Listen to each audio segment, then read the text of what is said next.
Hello, all you alchemists corrupted by the intoxicating aroma of forbidden knowledge, and welcome. Bloodstained is a 2D Metroidvania, and the spiritual successor to the famous Castlevania series. In Bloodstained, your job is to explore a mysterious castle swarming with demons, find out what is summoning them, and put a stop to it. Along the way, you find a multitude of swords, axes, and hammers, as well as demonic powers to help you in your task. However, all of those require you to get near your opponents, and I'm a coward. So, let's see if I can beat Bloodstained with only the gun. I start off on my ship, sailing to who knows where, when the ship is attacked. In the bilge room, a Sema jumps through the wall, and right away I encounter the first problem of the run. The tutorial requires you to beat this Sema, and no matter how much I try to leave, I cannot get out of this room. There is only one way to open the door, and that is to defeat the Sema that broke through the wall. But I don't have any guns, so I can't attack, and thus the door is stuck closed. But don't worry, I have a secret plan to escape.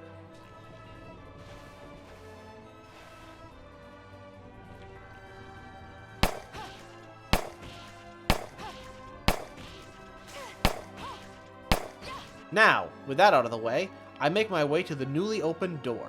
Luckily for me, the first gun is nearby. I just have to make my way there. Carefully avoiding all the enemies, as I have very little health and they do quite a lot of damage, I make my way top deck, avoiding the birds, and then descend into this pit. On the left side, there is my prize, the first gun. All guns have a unique mechanic: bullets. The starting and default bullet is infinite ammo. It is very weak, and as the name implies, has unlimited shots. All other bullets have a limited ammo, starting at a max of 29 shots, which can be increased by grabbing a capacity up. Now, armed with my weapons, I climb back up this pit, leaving at the top left exit. In the next room, I find a cannon morte, and more importantly, the first shard, Fireball. This shard is a directional shard. Directional shards allow me to point in a direction and launch something in said direction. The one I just got, as the name would imply, shoots a fireball. This fireball ignites whatever it touches. This, like all directional shards, damage enemies, so I won't be using them after this room. Lighting the nearby cannon with the newly acquired shard opens a path in the wall and allows me to travel deeper into the ship. As I am passing through, I have to be extra cautious of the enemies. Although I am now armed, overconfidence is a slow and insidious killer. And the enemies are real strong, and they will kill me in just 2 hits if I'm not careful. Deep in the ship, I encounter the cannon morte. These cannon morte are my first target of this run, and now that I'm here, I can begin farming them. These bad boys drop 2 different kinds of bullets, SP and HP. The SP bullets have 15 attack, increasing my attack by 10. Also, the HP have an attack of 40, increasing my attack by an additional 25 more. So I spend a while to get max bullets before I venture deeper into the ship. Not much deeper do I go before I encounter this tunnel of doom. At the entrance to the tunnel are 2 ranged enemies that shoot a volley of attacks at me when I descend. So, in order to not be trapped with my back against the wall, I hug the right side before descending to pull the enemies over there. Then I jump down, take a few shots, and then climb back up. Repeating this process eventually allows me to escape through this area. A few rooms later is an ambush. More of the invading Sema burst through the walls to get at me. However, I show my great bravery and ingenuity by running away like a coward. Doing so despawns these Sema. Finally, I make it to the front of the ship where the first boss resides. However, before the boss, Jeeble shows up. Jeeble is Miriam's oldest friend and the one responsible for the demons appearing. This has stuff to do with the story, but that's not what this video is about, so we'll be skipping over that for the most part. Jeeble then tells Miriam she should leave, and then summons the boss, Vepr. Vepr is a giant squid lady. She is not that difficult, for the most part, but there is one thing that this boss does that is quite the challenge.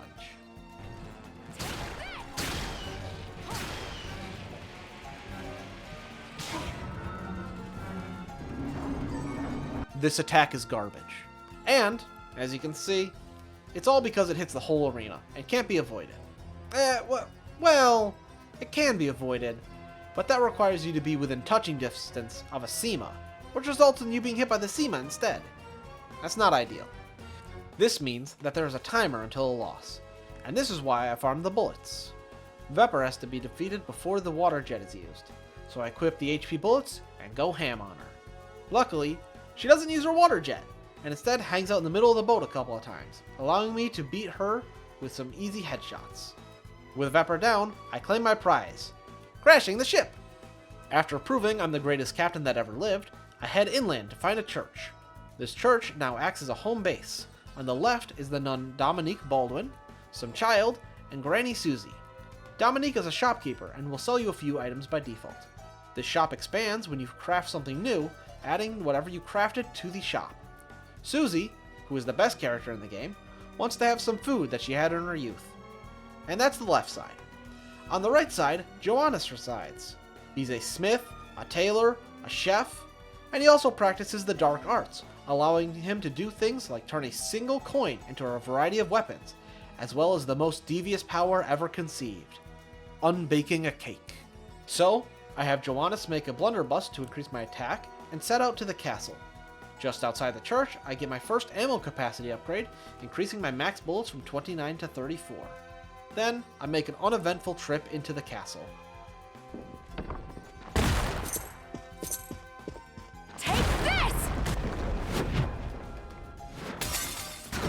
Ominous. Within the castle, caution is necessary. Taking my time and only proceeding when I know I'm safe is paramount to success. After all, I am no more survivable than I was on the ship, but now there are way more enemies. Some rooms I can easily run through, while others take a bit of courage. Also, check this out. It's a fountain of blood. It has a fun little feature. This game lets you change the color of blood, so if you wanted to have a different thing, you could have a fountain of water, or slime, or... At this point, I enter the Garden of Silence. However, I cannot go very far as the bridge, yes, for some reason this garden has a bridge, is broken, and I lack the hops to be able to get over to the other side. There is a nearby chariot that can jump across, but it is being blocked by this little pillar, so I must return to the castle entrance. Back inside the entrance, I quickly see the next boss door, and I begin my pre-boss prep. I will go over in detail once here, so I don't have to explain it before every boss.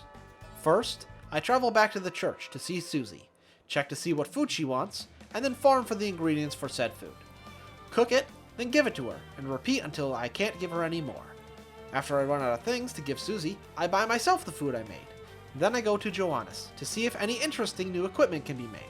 I make said equipment, and then finally buy potion ingredients and craft potions until I have max. This is a tedious run back and forth between the two NPCs, Dominique and Johannes, which really makes me wish they were in the same room. Or that there was not a huge markup on the cost of things in the shop. During this prep, I get myself a fancy new scarf that increases the attack speed of guns. This scarf never gets replaced during the entire run. I also get myself a third gun, Reen's Requiem. With that out of the way, it's time for my first fight against Zangetsu. While his fight is not that hard, just always be behind him, and most of his attacks can't hit, he does have a few attacks that can hit behind him. These are mostly just slam attacks, and the secret to avoiding these is to jump directly into them. Okay, well, that might be a glitch. The real danger of this fight, and what made me lose the most, is his second phase. During the second phase, all of his attacks gain large AoEs and increased damage. This stops the strategy of just stand behind him and shoot, and transforms it into stand behind him and jump when he moves. Not a difficult fight, but one just needs to learn proper spacing. It's me. I'm one. I need to learn the spacing. After besting Zangetsu, I open the path to the Dian Chet Cathedral. Not much of note in this cathedral, there are only two things that matter. First is this demon barber. He's a really cool guy who allows me to change up my style. So I get a wonderful new look.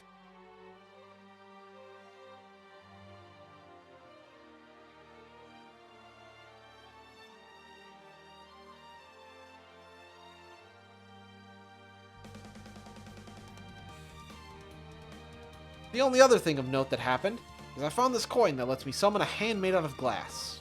Using my newfound glass hand, I moved the little pillar back in the garden, allowing the chariot to jump across the gap.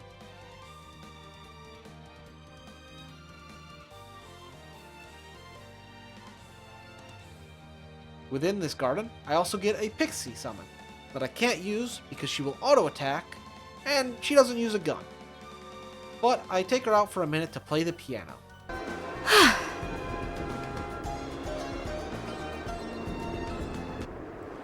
See?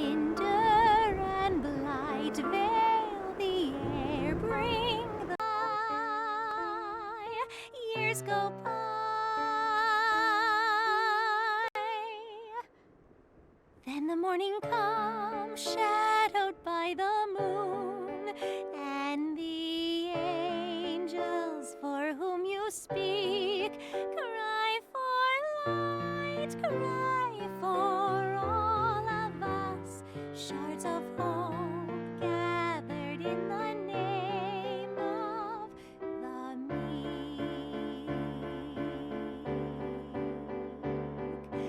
Rise, our champion, now rise.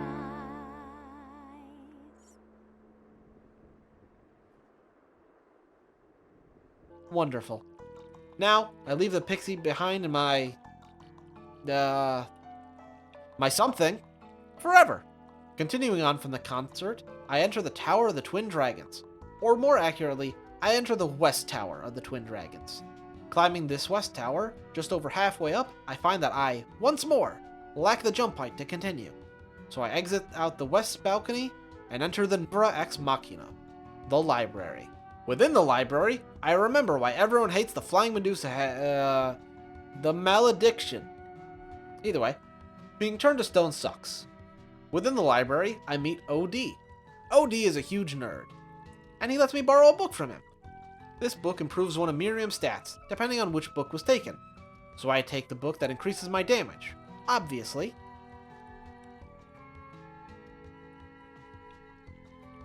Not a bookshop. That's never gonna happen. Moving on, just below OD is the boss of the library. So I do my pre-boss prep, get a new weapon. It's the Toradar. And then I fight the boss. This boss is Andrelfius. Oh god. Andrelfius.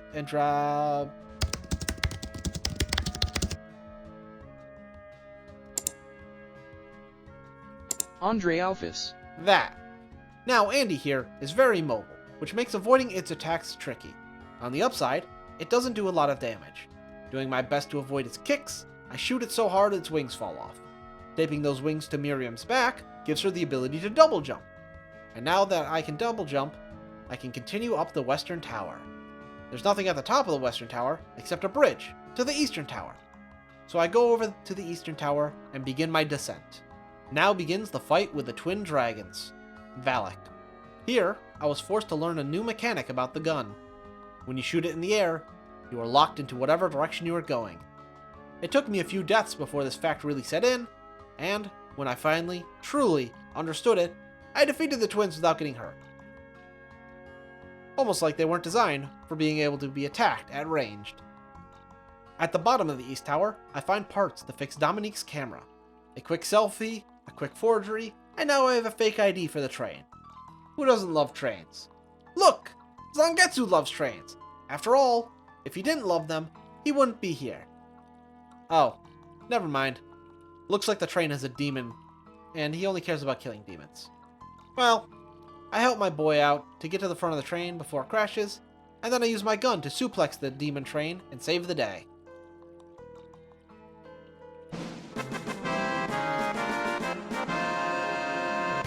Leaving the train, I find myself at the underground sorcery lab.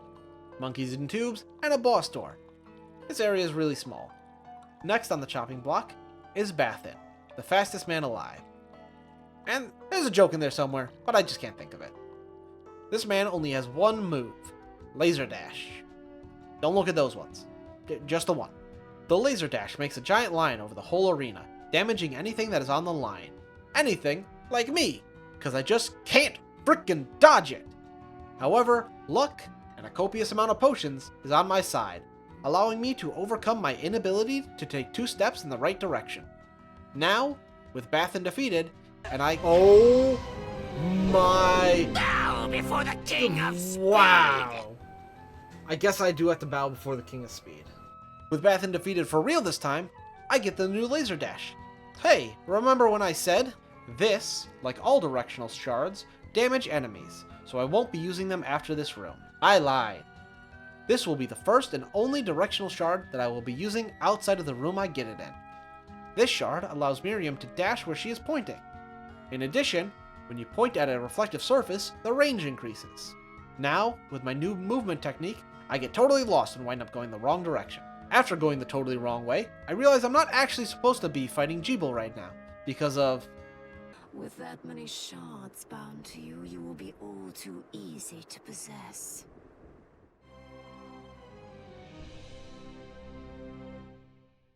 Yeah. So I blindly stumble around until I see these mirrors hidden in a corner. Using the mirrors, I climb the cathedral till I get to where I was actually supposed to be. Oh hey, a boss! During my prep this time, I made some new bullets. Poison, Petrify, Curse, Weapon Bane, and Shield Bane. The poison is self-explanatory. Hit enemies with it, and they take damage over time. The Weapon Bane lowers enemies' attack, and the Shield Bane lowers enemies' defense. And the others? They do nothing. One might think that they might curse or petrify the enemy, but bosses are immune to those statuses, so those bullets do nothing. But why don't you just use them against regular enemies? Who are you? How did you get in here? Also, never. I only have 9 of each special shot, so I have to be careful when using them. Guess what, boss? I learned that bosses are immune to curse and petrify. I'll give you one guess. It's Bloodless. When I meet Bloodless, she's bathing in a tub of blood. She's quite the powerful boss, and in addition to having a giant AoE attack that hits me every time, she shows everyone the true healing power of the gamer girl bathwater. That joke's so bad! But worry not, as a professional, I was able to easily best her vampiric powers. With the death of Bloodless, I can now drink me some blood. Remembering back at the entrance to the castle, there is a fountain of blood. I go there, and I begin drinking up all the blood, which allows me to head underground. Beneath the castle is the forbidden underground waterway, a flooded cave, and the part of the game I was most worried about. In order to proceed through the next area, I need to learn how to swim. However, the ability to swim is trapped underwater, so I need an alternative. And an alternative I have. Jets of Bubbles. It just so happens that a nearby enemy has such a power. These Decima, located within the waterway, will give me what I need. Hey, remember when I said, this will be the first and only directional shard that I will be using outside of the room I get it in? Once again, I lied. This is the only other directional shard I will be using. My newfound bubble power pushes Miriam in the opposite direction she points. Also, these bubbles are powerful enough to harm anything they touch, so I have to be careful when and where I move. After a lot of slow and deliberate movement through the water, I arrive inside a desert. An underground desert. Under a lake. At this point, I decided to just run past all the enemies to get to the next boss. This plan went wonderfully. After getting very lucky, getting my way through the desert, I make my way up to the next boss. I then get my boss prep done and fail to get to the boss door a few more times. Alfred uses the ultimate cheating device, the third dimension. This coward runs around a ring in the fight, which makes it so that my bullets have a severely reduced range. In addition, while he's hiding in the background, he launches homing attacks at me. As I am very good at video games, I once more reinforce that bosses are immune to curse and petrification. Then, I spend my time hitting him with poison shots and focusing on dodging while he is poisoned. However, if I let the poison do all the work, I would be here forever, and I don't have that kind of time. So I do take some shots at Alfred whenever he gets close by. After proving my superior fighting skills, Alfred is down, and he runs away before I can kill him. With his departure from the desert, his magic is no longer able to block certain paths, and just behind one of these paths is the power of sinking in water. With my new power of being a rock, I run my way over to the secret sorcery lab.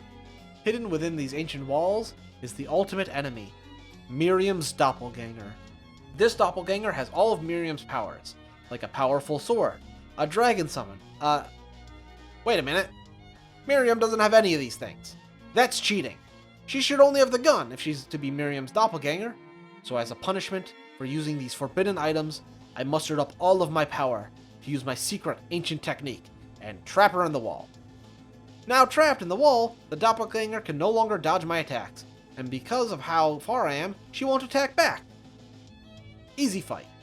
Leaving the not a boss fight, I enter the Inferno Cave, and I get trapped by these lava guys on my way to the boss. Ouroboros, that's not Ouroboros, that's Orobas. Orobas has decided that gravity is for suckers. I, on the other hand, believe one must respect gravity, so I threw him to the ground and took away his anti-gravity device. Like I always said, gravity is for chumps, so I used my powers to run back to the castle entrance and ascend where the angel fell. Well, that's a lot of spikes. In order to get past these spikes, I'm going to need some better armor. Luckily for me, there's some better armor in the Eastern Tower. Making my way up to the Eastern Tower, and defying gravity because it's for chumps, I get to the top of the outside of the Eastern Tower and grab me some spike-proof armor. With this armor, I can get past the spikes on the ceiling of the castle entrance. Past these spikes, I enter the Ornamental Sorcery Lab. This game sure loves its labs. This isn't really a lab though. Making my way through this lab, dodging past these ninjas, I reach the boss door and the second Zangetsu boss fight. But that's not important. Far more important than the boss is that at this point, I have finished the food quest for Susie, and I am rewarded with a sweet new hat. This sweet new hat makes it so that I no longer consume ammo, no matter what bullet I'm using. And I know I didn't really talk about the ammo before, but that's because I would only use the special bullets during a boss fight. Outside of the boss fights, I would just use the weak infinite shot, to make sure I don't waste any resources. But now, with my fancy hat, I just use the strongest bullet at all the time, without any worry. Now, onto the rematch with Zangetsu. I never learned how to fight him the second time. The closest I got was to learning that when Zangetsu uses his grabby ball, I need to dash out of it. Nailed it. During Phase 1 and Phase 2, he was pretty much the same as his first fight. But, there are now 2 more phases. The third phase, he coats his sword with electricity. And I don't really know how this is different from Phase 2, other than he gets the grabby ball. The final phase is his ice phase. In this phase, he coats the walls with damaging zones of ice. The best way I found to avoid this is to stay in the air by flipping gravity. With this knowledge, I can get lucky. Once time and luck has proven to be on my side, I beat Zangetsu, and he gives me his sword, Zangetsu To. Now, armed with Zangetsu's Zangetsu To, I can fight the moon. However, to do this, I need to draw it in. And to do that, I must fight Jeeble. So, returning to where I got lost earlier, I climb the stairs to fight Jeeble. Jeeble is a Dracula wannabe. He shoots fireballs, lightning strikes, and even some ice. He is nowhere near as difficult as Zangetsu, so I then totally forgot that I was supposed to attack the moon and get the bad ending. Whoops. Was it the right? With that many shards bound to you, you will be all too easy to possess. Second time's the charm, and this time I remember to strike the moon when it turns red.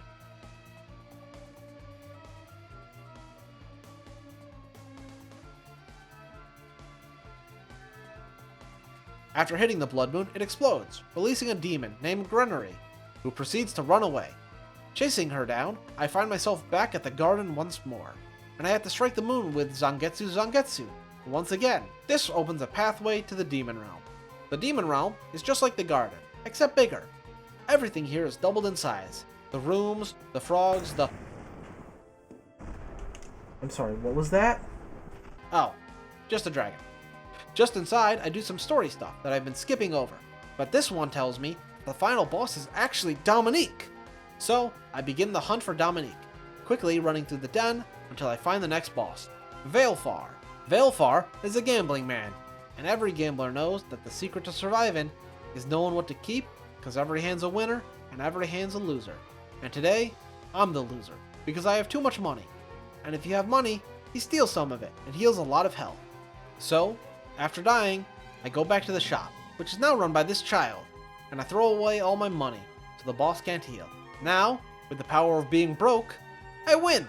Just past the gambler is the final zone, Glacial Tomb.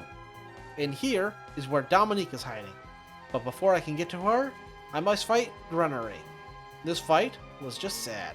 It feels like it's supposed to be a victory lap, where the game just shows you how much stronger you've become as a player. So it's an easy win. Did you know? Repetition is the basis of comedy. This is the only other directional shard I will be using. Once more, I lied. After beating Grenary, I gained the last shard I get in this run, and it's the power to teleport. And it sucks. Really feels like it's there because the developers thought there needed to be some more power up to get at the end. After all, They could have just made it so that Dominique was on the other side of the Granary boss fight, but they made some Swiss cheese ice block in the way instead. Anyway, teleporting through the Swiss cheese, I make my way to the Dominique boss fight. Before the Dominique boss fight, I get a new gun! This gun has tracking shots, so they will move to strike the enemy, but only if the enemy is not on the same elevation as the gun. If they are, then it will miss!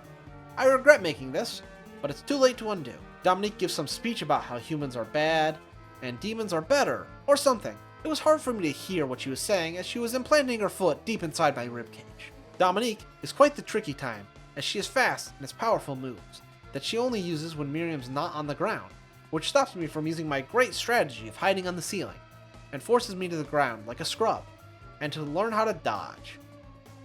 Dodging is hard, especially when her foot is attached to my ribs, but eventually I learned how to avoid being attached.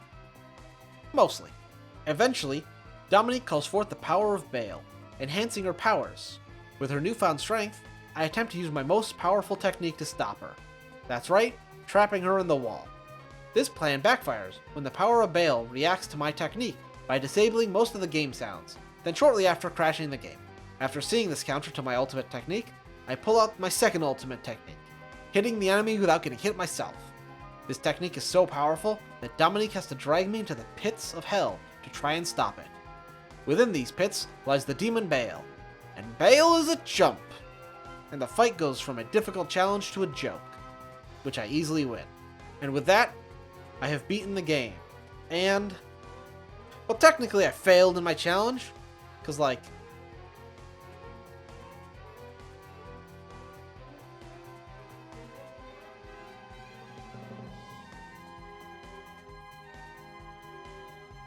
but if you ignore that, or you just like started in a new game plus, I mean, you could have done it, but that requires beating the game before starting the challenge. And when you beat the game, you just get to bring all your endgame stuff to the beginning. And that's not really a challenge run. Anyways, this was a lot less difficult than I thought it would be. Come back next time, when I do a different challenge. Not sure what it's gonna be yet. Goodbye!